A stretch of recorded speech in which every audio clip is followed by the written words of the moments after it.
The everyday world in which we all live consists of two types of reality. There's the world of things, the material world. These things can be touched, constructed, bought, sold. Our house, our car, our clothes, our TV, money, food, etc.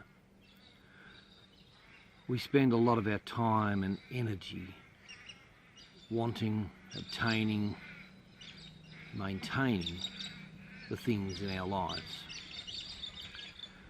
Our desire to possess such things makes the economy work.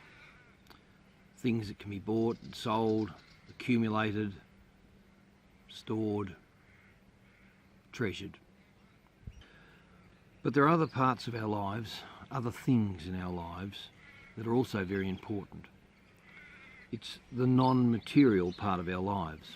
Love, joy, peace, patience, kindness, belonging, community, trust, hope.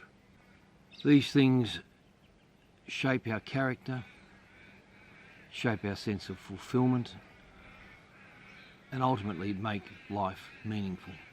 It's these things that form the very fabric of our lives. Friendship, community, someone to love us, family, children, trust and community. These are the things that shape our world and how we see our world and how we respond to it. Our beliefs, our faith, our philosophy, our ideas, our worldview, and the values we live by. It's the experience of big love, big loss, of falling, of failing, of knowing grace and forgiveness that shape us and make us who we are. But these things are not things at all. They're not part of the material world. They're non-material. Within the church and faith, we would call them spiritual things.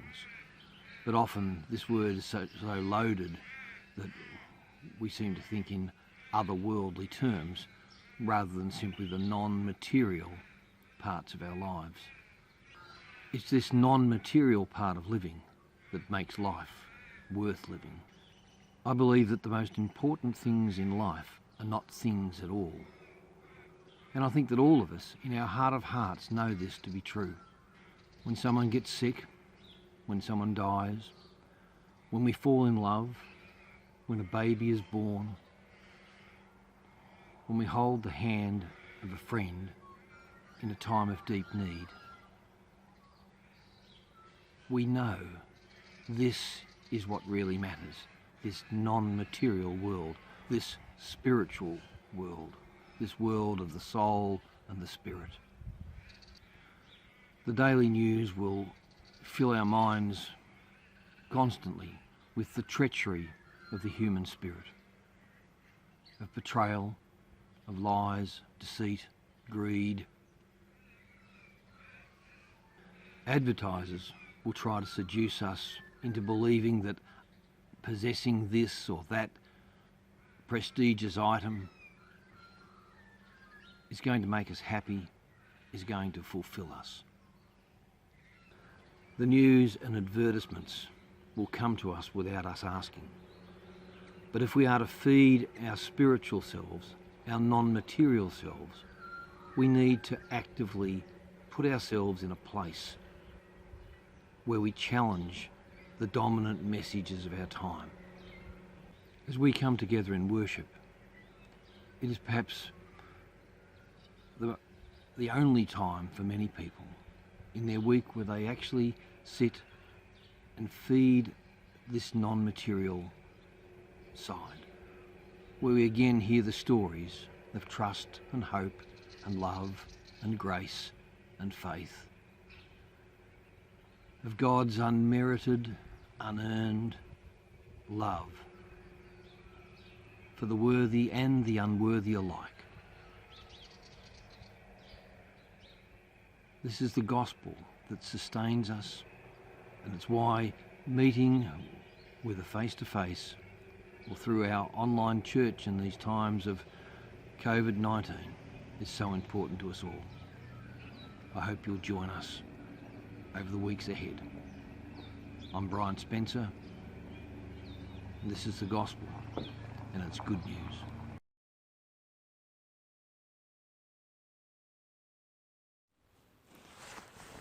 The Waranga Uniting Churches comprise congregations from the towns of Colbinabbin, Murchison, Rushworth and Tatura. We're located in central Victoria. Our congregations throughout the district are caring communities to which all people can belong. Some of our congregations may be a tiny community of a dozen people, but they are warm, vibrant and alive. They have many faces. There are older people and young, families and single people, people of one culture or many. While our congregations can be different, each aims to embrace all people, to unite them with each other and with God. This is expressed in part by our having an open communion table, to which all people are welcome. We welcome children for baptism, and we're willing to marry those who have divorced. We are by no means perfect, but we know that God loves us as we are and as we grow. Our congregations are communities in which people seek to follow Jesus, learn about God, share their faith, care for each other, serve the local community, and seek to live faithfully and with real joy. This is the kind of engaging church which we seek to be.